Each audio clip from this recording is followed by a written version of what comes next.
मैंने एक वीडियो बनाई थी और उस वीडियो में मैंने कहा था, और मैंने उस समय 8 भविष्यवाणियां की थी। 8 भविष्यवाणियों में से 7 सच हो चुकी हैं। ज्योतिष गणना करने वाला सटीक ज्योतिषी अगर है तो वो यहां तक भी बता देता है कौन सी जगह पे कब तूफान आएगा और कब बाढ़ आएगी, कब बवंडर आएंगे, कब घटनाएं घटित होंगी। ये सिर्फ ग्रहों की मूवमेंट के आधार पर एक विज्ञान है। पहले खगोल शास्त्र था, खगोल से अभी एस्ट्रोलॉजी आया।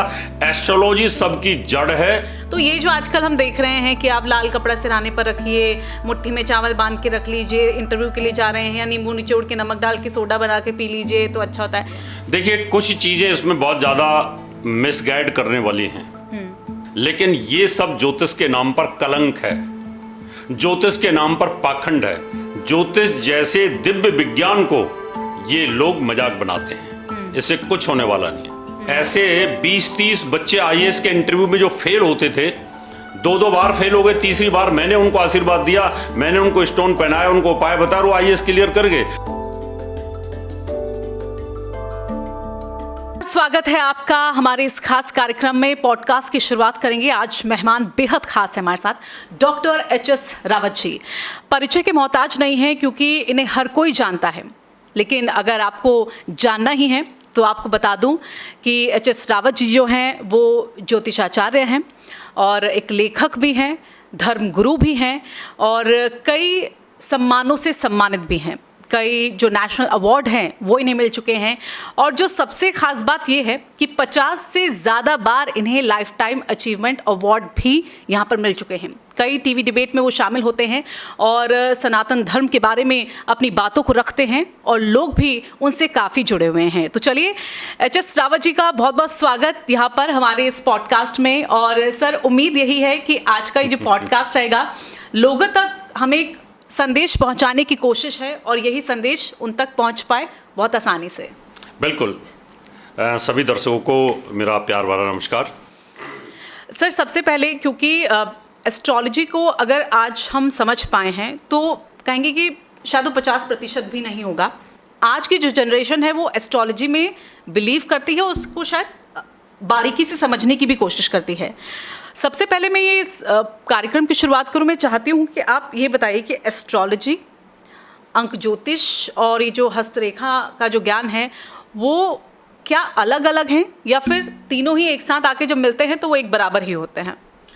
रितु जी, मैं आज की जनरेशन को बताना चाहता हूँ कि ज्योतिष क्या है।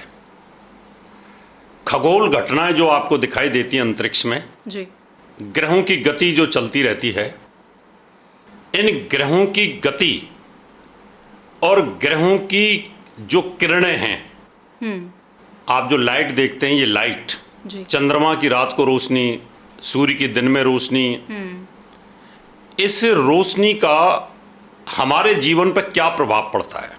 पहली बात, जो ये प्रभाव डालते हैं अदृश्य, जो इसको नहीं मानते, मैं उनको टेक्निकली समझाने की कोशिश करता हूं। ज्योतिष है क्या?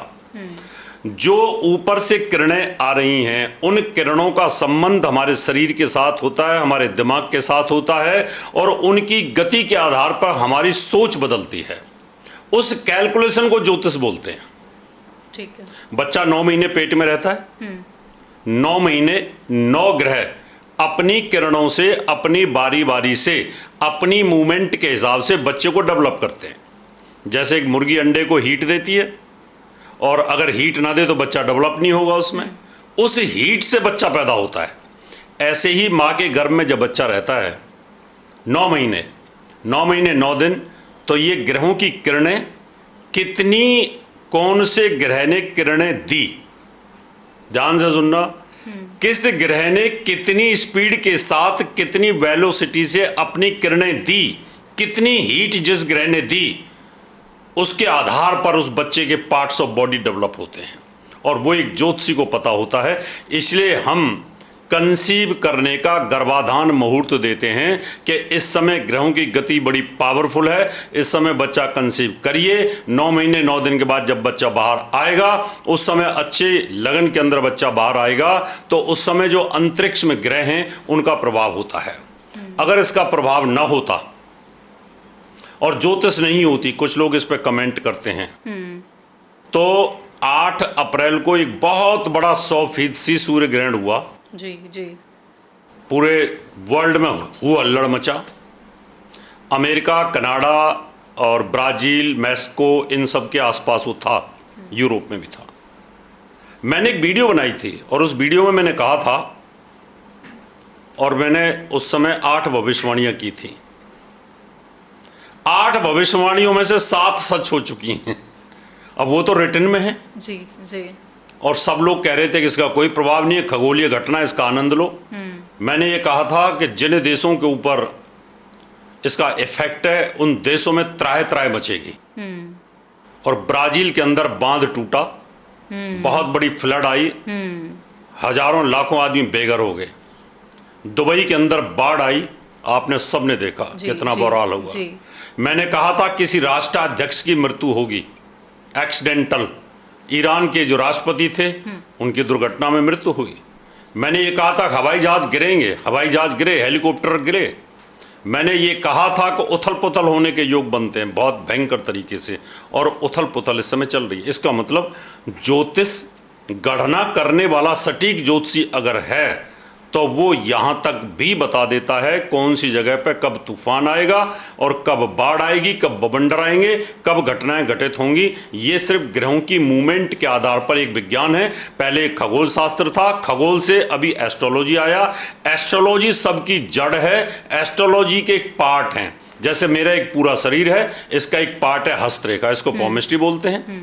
अंकों का 9 अंकों का रहस्य हमारे जीवन को प्रभावित करता है, इसको न्यूमरोलॉजी बोलते हैं। सामुद्रिक शास्त्र, हमारे शरीर में हमारी नाक कैसी है, आंख कैसी है, पलक कैसे है, माथा कैसा है, होठ कैसे हैं, कान कैसे हैं, गर्दन कैसी है, इसको देख के भी हम बता देते हैं दूर से कि ये व्यक्ति चोर है। बिना कुंडली देके बताएंगे। हम ये बोल देंगे कि ये स्त्री विडो है, बता देंगे, या ये स्त्री चरित्रहीन है, या ये पुरुष चोर है, या ये पुरुष क्रिमिनल है।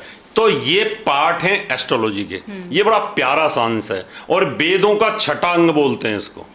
जो ये कहते हैं ना कि जो ज्योतिष है ये बकवास है, अगर ज्योतिष बकवास है तो फिर चारों वेद बकवास हो गए, क्योंकि वेदों का अध्ययन करने के लिए ज्योतिष आना जरूरी है। और ज्योतिष जब तक पता नहीं होगा तो ग्रह, मुहूर्त, एकादशी, इनका कैसे आपको पता चलेगा। इसलिए परफेक्ट साइंस है। इसकी कुछ चीजें हम इन आंखों से नहीं देख सकते। जैसे बिजली के करंट को हम आंखों से नहीं देख सकते, करंट तो है जी, पूरे संसार को बिजली चला रही है, लेकिन दिखाई तो देती नहीं है ना। ऐसे ही हमारा ग्रेविटी फोर्स दिखाई तो देता नहीं है, एयर प्रेशर दिखाई तो देता नहीं है, लेकिन है। अल्ट्रासाउंड दिखाई तो देता नहीं है, एक्सरे किरणें दिखाई नहीं देती, लेकिन है। इसलिए ज्योतिष किरणों का विज्ञान है। जो किरणों को ज्योतिषी अपनी आध्यात्मिक चिंतन के माध्यम से देख सकता है, वही सबसे बड़ा ज्योतिषी है, जिसमें कोई पाखंड नहीं है। पाखंड की बात भी आपने की, क्योंकि आज का जो यूथ है वो काफ़ी सोशली रहता है, सोशल मीडिया में बहुत इन्वॉल्वमेंट रहती है कि हम अगर दिन की 24 घंटे की बात करें तो हमारे कहीं ना कहीं 10 घंटे हम लगा लें कि हम सोशल मीडिया में ही इन्वॉल्व रहते हैं, चाहे फेसबुक, इंस्टाग्राम हो। और इनमें भी कई हम ज्योतिषों की रील्स देखते हैं जो वायरल हो रहे हैं। बहुत अटपटी सी चीज़ें लगती हैं कई कबार, जिस तरह की चीज़ें सामने आती हैं कि आप ऐसा करिए। हालांकि इतना ज्ञान नहीं होता है एस्ट्रोलॉजी का, लेकिन ये समझ होती है कि कहीं कहीं ये जायज़ है या नाजायज़ है। तो ये जो आजकल हम देख रहे हैं कि आप लाल कपड़ा सिरहाने पर रखिए, मुट्ठी में चावल बांध के रख लीजिए, इंटरव्यू के लिए जा रहे हैं, या नींबू निचोड़ के नमक डाल के सोडा बना के पी लीजिए तो अच्छा होता है, ये थोड़ी मतलब पचती नहीं है चीज़ें। तो ये कहाँ तक मायने रखती है? देखिए, कुछ चीज़ें इसमें बहुत ज़्यादा मिसगाइड करने वाली हैं, बहुत ज़्यादा मिसगाइड करने वाली हैं। जैसे आपके सिर में सिर दर्द हो रहा है तो आपने हरे पेन से लिख लो, सिर दर्द समाप्त हो जाएगा। ये एक पाखंड है, ये ठग हैं। आप कान में दर्द हो रहा है, कान के नीचे कुछ लिख लो, दर्द खत्म हो जाएगा।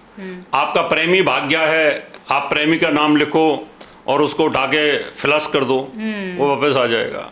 ये जो हैं, जो प्यार में टूटे हुए व्यक्ति होते हैं, उनको थोड़ी राहत देते हैं कि कुछ उपाय बताए, कुछ कर लूँ, क्योंकि उस समय वो बड़ी हाइपर टेंशन में होता है। अब जिसका प्यार टूट गया हो उसको कुछ भी बताओगे वो करेगा, तो उसको थोड़ी राहत मिलती है। लेकिन ये सब ज्योतिष के नाम पर कलंक है, ज्योतिष के नाम पर पाखंड है। ज्योतिष जैसे दिव्य विज्ञान को ये लोग मजाक बनाते हैं। इससे कुछ होने वाला नहीं है। लेकिन अब दूसरा पार्ट भी है इसका। अभी मान लो कोई पेपरों के लिए बच्चा जा रहा है जी। और वो डरता है, उसको फियर है पेपरों से पहले, इंटेलिजेंट है बहुत, उसको सब कुछ आता है, लेकिन पेपरों के टाइम पे भूल जाता है ना।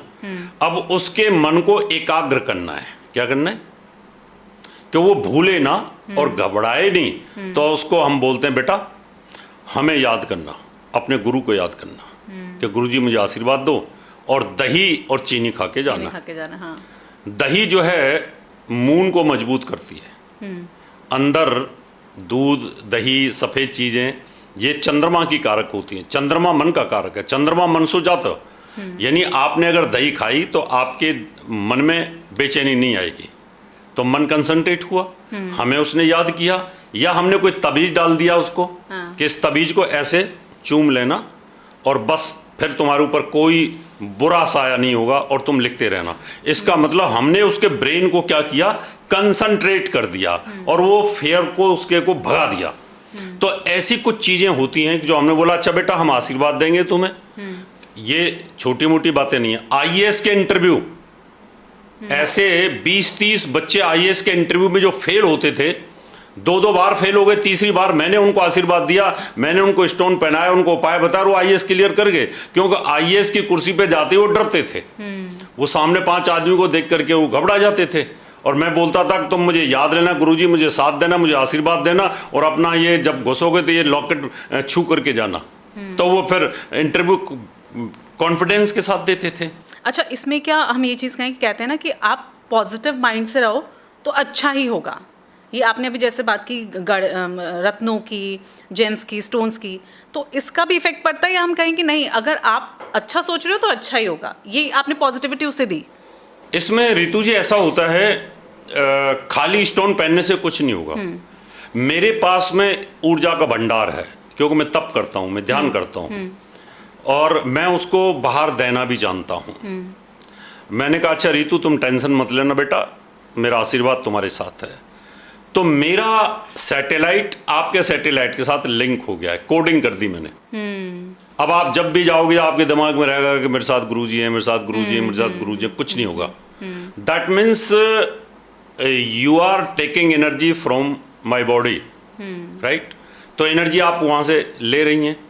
ये एक एनर्जी की थ्योरी होती है कि आप मान लो बहुत परेशान हैं, बहुत बेचैन हैं, बहुत डिप्रेशन है, और कोई डॉक्टर ठीक नहीं कर रहा आपको, और नरेंद्र मोदी जी आके बोलने की चिंता मत करो, मैं हूं ना देश का प्रधानमंत्री, क्यों टेंशन ले रहे हो, तुम सब ठीक हो जाओगे। वो उसी समय ठीक हो जाएगा व्यक्ति, क्योंकि देश की सबसे हाई एनर्जी व्यक्ति ने उसको आशीर्वाद दे दिया, वो ठीक भी हो जाएगा, दवाई की भी जरूरत नहीं, उसको ये लगेगा मेरा कर्जा भी दूर, मुझे सब कुछ मिल जाएगा। तो ऐसे ही जैसे बड़ी बैटरी इन्वर्टर की छोटी बैटरी को चार्ज कर देती है, इसी प्रकार से साधु संत हमारे जैसे लोग, बड़ी औरा के जो लोग होते हैं, वो जब छोटों का आशीर्वाद देते हैं तो उनकी बॉडी चार्ज हो जाती है, उनका कॉन्फिडेंस लेवल हाई हो जाता है, इसलिए उसका लाभ मिलता है। आशीर्वाद में लाभ होता है, आशीर्वाद में दुआएं होती हैं। तो एक विज्ञान है, अदृश्य है, लेकिन काम करता है। तो इसको समझने की जरूरत है। लोग बोलते हैं अरे गुरुजी का आशीर्वाद से क्या हो जाएगा, क्यों नहीं होगा, आप लेके तो देखो एक बार। आप बहुत परेशान होते हैं, टेंशन्स में होते हैं, आप बोलते हैं कहीं कुछ नहीं होता। अभी आपके दांत में दर्द शुरू हो जाए 3 बजे, सुबह 3 बजे, अब डॉक्टर तो सुबह 9 बजे बैठेगा। अब आपको 6 घंटे निकालने 6 घंटे क्या करेंगे, पूरा दर्द रहेगा 6 घंटे, और जैसे ही डॉक्टर के पास जाओगे आपका दर्द बंद हो जाएगा। डॉक्टर के सामने एक बार नहीं बोलोगे क्यों, वहाँ जाते ही चुप बैठ जाओगे। उसको पता है मैं डॉक्टर के पास आ गया हूँ, अब डॉक्टर मुझे ठीक करेगा ही करेगा, और वहाँ जाके दर्द बंद होगा, हॉस्पिटल में जाके दर्द बंद हो जाता है। दैट मीन्स हमारे यहाँ पर एक सिद्धांत काम करता है। हमारी जो बॉडी होती है ये ग्रहों से चार्ज होती है। जैसे एक सोलर सिस्टम पूरे बड़े बड़े संस्थानों को चलाता है, बड़े बड़े औद्योगिक संस्थानों को चलाता है, बड़े बड़े घर की बैटरियों को चार्ज करता है, ऐसे हमारी जो बॉडी होती है ये प्लैनेट से चार्ज हो जाती है, और ये फिर दूसरी जगह हम उसका इस्तेमाल भी कर सकते हैं, और ये सिर्फ हमारे आध्यात्मिक चिंतन के माध्यम से ही होती है। इसलिए अगर आप किसी को आशीर्वाद देते हो तो आशीर्वाद लगेगा, बशर्ते का आपका आशीर्वाद पॉजिटिव होना चाहिए, आपका आशीर्वाद प्योरली अच्छा हो। अच्छा, इसका इस पे भी इफेक्ट करता है कि सपोज आप पॉजिटिव पर्सन हैं लेकिन मैं नेगेटिव, तो ये उस पर भी असर करेगा उसके बावजूद भी? बिल्कुल असर करता है। कैसे असर करेगा? कि मैंने आपको पॉजिटिव एनर्जी देने की कोशिश की, लेकिन आप उसको एक्सेप्ट नहीं कर रही, राइट? ऑस्ट्रेलिया में मैच हो रहा है, उस मैच का प्रसारण तो पूरी जगह पे हो रहा है वर्ल्ड में, हाँ। लेकिन आप अपने रूम में, ड्राइंग रूम में उसको जोड़ ही नहीं रही हैं, आप देखने ही नहीं चाहती, आप टीवी ऑन नहीं करती हैं।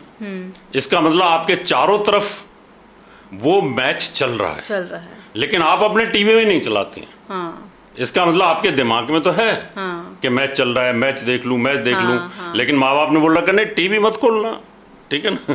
टीवी खुलेगा तो मैच आएगा। ऐसे ही अगर आप मेरी एनर्जी को नहीं लेना चाहती हैं और मैं अगर आपको एनर्जी देता हूं बार बार और मेरे पास एनर्जी ज्यादा है, तो मैं धीरे धीरे धीरे आपकी एनर्जी को ब्रेक कर दूंगा, आपकी नेगेटिव एनर्जी को साफ करके अपनी पॉजिटिव एनर्जी डाल दूंगा। जैसे कि चाइना में बैठा हुआ हैकर इंडिया की बैंक खाली कर देता है, अमेरिका की बैंक खाली कर देता है। तो जो हैकिंग होती है ना, जैसे कंप्यूटर हैकिंग होती है, मोबाइल हैकिंग होती है, वेबसाइट हैकिंग होती है, ऐसे हम भी किसी के ब्रेन को हैक कर सकते हैं।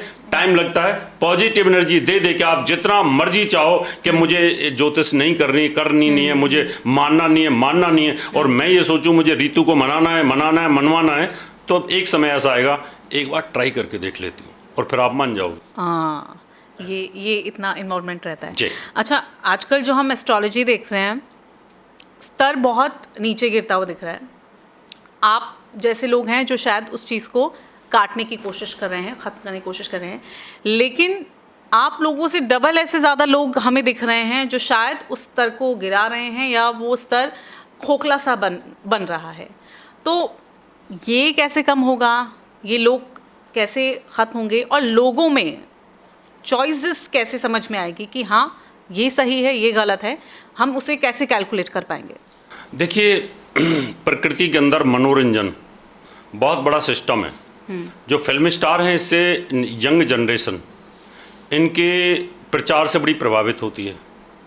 जब ये प्रचार करते हैं किसी ऐप के ऊपर, आप फलानी ऐप में जाइए, आपका भविष्य बड़ा अच्छा होगा, और मेरा भविष्य तो बना दिया। जब आप झूठी ऐड करते हैं तो लोगों के साथ चीटिंग करते हैं।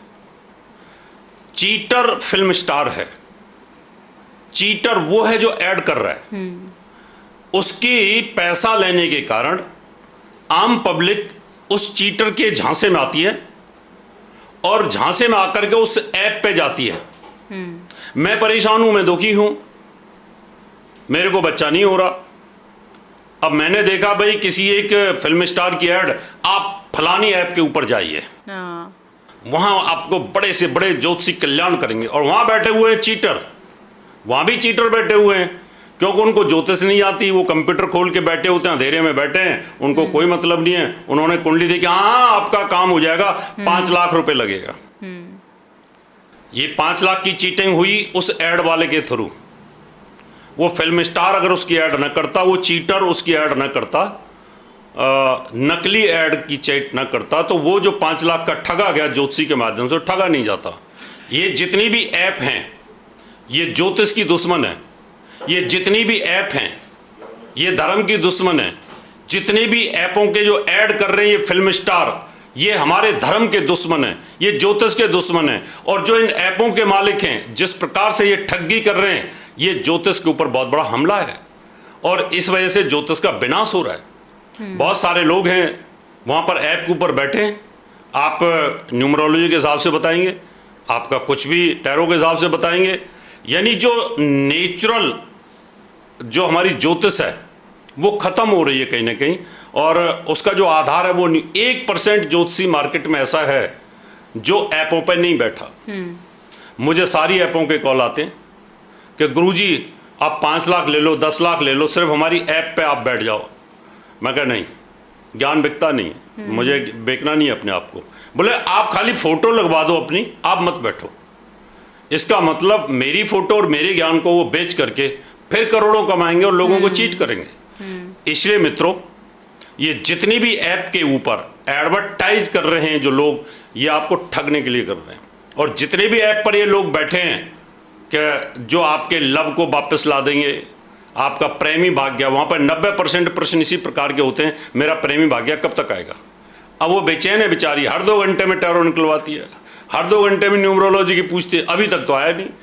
फिर लगाओ पैसे, फिर उसको चार्ज करो, दिन में 5,000 10,000 रुपये वो बेचारी फूंक देती है उसके अंदर, और होना कुछ नहीं होता है। इसलिए अच्छे ज्योतिषी अगर आपको चाहिए तो आपका ब्रेन बताएगा, हमारी वॉइस बताती है, जिस कॉन्फिडेंस के साथ हम बोल रहे हैं आपको समझ आएगा कि हम क्या बोल रहे हैं, और आप ये कहोगे कि नहीं मुझे इनसे मिलना है, रावत जी से मिलना है। तो इसलिए इस दुनिया में अच्छे लोग भी होते हैं। प्रकृति का नियम ये कहता है कि 9 ग्रह होते हैं, 9 ग्रहों में 5 पापी हैं और बुरे हैं, 4 शुभ हैं, 60% बुरे हैं, 40% अच्छे हैं। 40% लोगों को आपको समझने की आवश्यकता है। आपका जब आप बहुत ज़्यादा होश आवास में नहीं होते हैं तब आप ठगे जाते हैं। जब आपका बुरा वक्त होता है तो आपको बुरा जोशी मिलता है, बुरा टैरो कार्ड मिलता है, बुरी ऐप मिलेगी आपको जो चीटिंग करेगी। जब आपका अच्छा वक्त होगा तो आपको अच्छा ज्योतिषी मिल जाएगा। इसलिए आप लोगों को इन ऐपों से सावधान रहना है। ये ऐप आपके विनाश की जड़ है, और इन ऐपों के ऊपर जो एडवर्टाइज करते हैं फिल्मी कलाकार, ये भी ज्योतिष का शोषण कर रहे हैं। और मैं एज ए धर्म गुरु टीवी के ऊपर फाइट करता हूं अपने धर्म के लिए, और आज भी मैं दावे के साथ रितु जी आपके सामने कह रहा हूं कि इन लोगों का बायकॉट करना चाहिए, इन फिल्म स्टारों का बायकॉट करना चाहिए, और जो धर्म का दोहन कर रहे हैं, ज्योतिष का विनाश कर रहे हैं, और जो फुर्र उड़ा देते हैं, यहाँ लिख लो, यहाँ लिख लो, यहाँ लिख लो, ऐसे कर लो, वैसे कर लो, पॉट पे बहा दो, ये बहा दो, वो बहा दो, अपने तकिए के नीचे ये रख लो, फलाने बेड के नीचे ये रख लो, उसका नाम लिखो, काट दो, पीट दो, नींबू छील दो। ये सब गुमराह करने के, लोगों को बेवकूफ बनाने के तरीके हैं। यानी कि यहाँ पर जो है लोगों को अलर्ट होने की ज़रूरत है कि आप सोचिए समझिए, उसके बाद जो है वो एक्शन लीजिए। एक और चीज़, आपसे पहली बार यहाँ पर मुलाकात हुई है, लेकिन हमने जब भी चाहे सोशल मीडिया, जब भी इस तरह के लोगों से मुलाकात की है, हाथों में रत्न, गले में माला, वो बहुत चीज़ें देखी हैं, माथे पे बहुत बड़ी बिंदिया, तो आपको लगता है कि ये जो चीज़ें हैं, ये जो फैशनी तौर पे हम कह लें कि फैशन ही एक तरीके से एस्ट्रोलॉजर का है, तो आपको लगता है कि ये बिलीव लोगों पर पैदा करते हैं कि हाँ ये कुछ तो होंगे। वहीं अगर हम कुछ 30% लोगों का देखते हो, कहते हैं कि इतने रत्न खुद तो उन्होंने पहन रखे हैं, जो अपना भला नहीं कर पाया वो हमारा क्या करेगा। ये 2 तरह के इसमें लोग मिलेंगे आपको। हाँ। जो कम ज्ञान वाला ज्योतिषी होगा वो पाखंड ज़्यादा करेगा, क्योंकि उसको पाखंड की जरूरत है। वेशभूषा को इतनी बनाएगा, गले में रावण जैसा हाथ डालेगा, जी जी, सूफण का जैसा बिंदा लगाएगा, कानों के अंदर इतने बड़े बड़े, पूरे एक कार के टायर जितने बड़े बड़े रिंग डाल लेते हैं, है ना, ये दिखाने के लिए कि हम बड़े विद्वान हैं।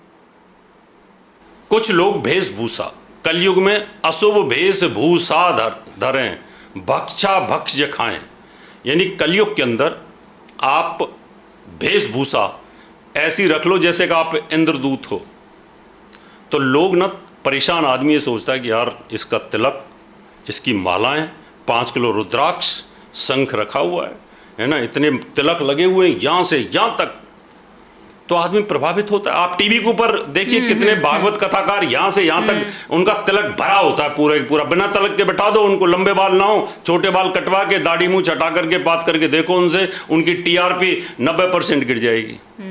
इसका मतलब 90% टीआरपी जो मिल रही है आपको किससे मिलती है? वेशभूषा से। वेशभूषा से मिलती है, उसी में ठगा जाता है। सीता जी को कैसे ठगा गया? वेशभूषा से ठगा गया। हनुमान जी को कैसे परेशान किया गया? वेशभूषा से, काल ने मैंने किया।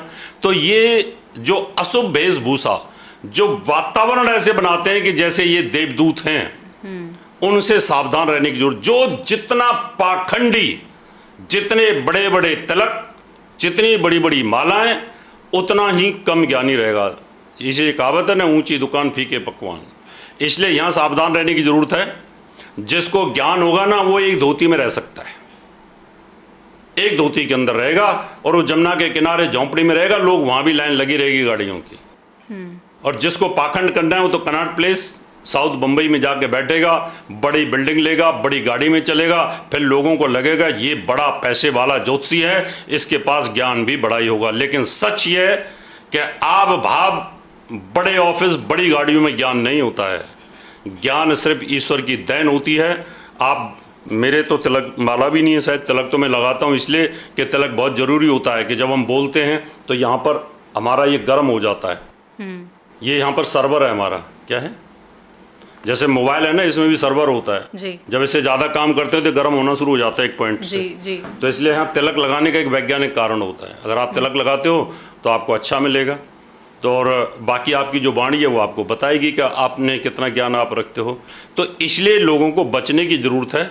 ये जो इतनी बड़ी बड़ी स्त्रियां भी बहुत सारे बड़े बड़े बिंदे लगाती हैं, ये सब चीज़ें पहन के रखती हैं, यहाँ भी लोग गुमराह होते हैं। तो इनसे आपको बचने की ज़रूरत है। ज्योतिष को बचाने की ज़रूरत है, आपको न्यूमरोलॉजी को बचाने की ज़रूरत है, पॉमिस्ट्री को बचाने की ज़रूरत है, इस विज्ञान को बचाने की ज़रूरत है। और मैं तो आप लोगों से कहूँगा, अगर आप धर्म के जानकार हैं, सनातन के जानकार हैं, सनातन को बचाना चाहते हो तो आप इन ऐपों से दूरी बना लो।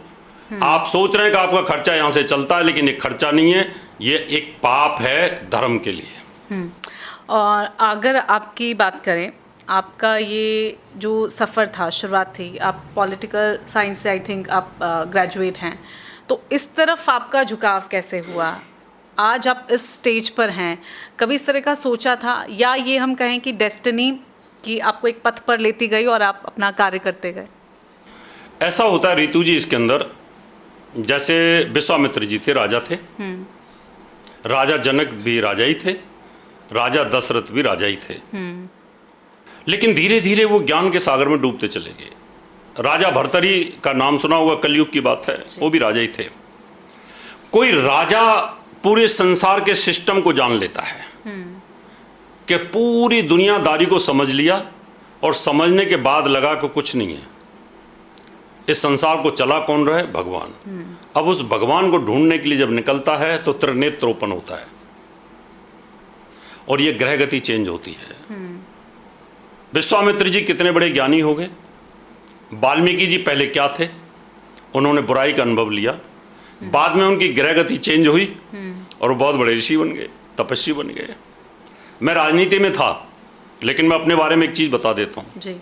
कॉलेज प्रेसिडेंट था, मैंने चुनाव भी लड़ा, पार्लियामेंट का चुनाव लड़ा, बड़ी पार्टी से लड़ा, और उसके बाद मेरा हृदय परिवर्तन हुआ। मुझे लगा कि मैं पढ़ा लिखा आदमी, ज्ञानी आदमी, मैंने हर पढ़े लिखे अनपढ़ आदमी वोटर के पैर छुए, है ना। जो 10 दिन तक जो लोग नहाते नहीं थे, मैले कुचैले, उनके भी पैर छुए जा करके। और मैं 3 महीने डिप्रेशन में आया। अच्छा। मुझे लगा कि मैंने क्या किया। मैं इतना पढ़ा लिखा आदमी, विद्वान आदमी, मैं ज्योतिष पढ़ाता हूँ, मैं ज्ञानी भी हूँ, ईश्वर ने मुझे ज्ञान दिया, राइटर हूँ, मैंने क्या किया। अंत में मैंने राजनीति छोड़ दी। ये हम कहें टर्निंग पॉइंट, और जो कहते हैं ना कि ग्रह गति चेंज, आप नहीं चुनते, समय आपको चुनता है। समय चुनता है। अगर मैं चुनाव न लड़ता तो मेरे दिमाग में सब चीज़ें नहीं आती, आत्मज्ञान की उत्पत्ति नहीं होती, और मुझे लगा कि नहीं, अब मुझे इस राजनीति छोड़ देनी चाहिए, इसमें कुछ भी नहीं है, झूठ है, फरेब है। लेकिन ग्रह गति मेरा इधर इंतजार कर रही थी। राजनीति में रहते हुए मैंने कभी बीड़ी नहीं पी, कभी सिगरेट नहीं पी, कभी पान नहीं खाया, कभी तम्बाकू नहीं खाया, कभी शराब नहीं की, कभी बियर नहीं पी, कभी नॉनवेज नहीं खाया, कभी अंडे नहीं खाए, कभी ताश नहीं खेले। यानी मैंने कोई भी दुष्कर्म, मैं कभी पिक्चर भी नहीं गया आज तक किसी हॉल पर। ये सब समय का इंतजार था। लोग मेरे दोस्त, यार तू कैसा साधु है, तू कैसा राजनीति में है। आज वही मेरे दोस्त ये कहते हैं कि ये तो बचपन से ही साधु था, राजनीति में जरूर था। तो मुझे शायद इस समय के लिए वो इंतजार करा रहे थे, और यहाँ मेरा टर्निंग पॉइंट था। और फिर राजनीति छोड़ करके मैंने फुल टाइम अपना इस एस्ट्रोलॉजी और धर्म को दिया, और आज मैं खुश हूँ कि मैं भगवान के लिए खोज कर रहा हूँ, भगवान का भजन करता हूँ, ध्यान करता हूँ, तप करता हूँ।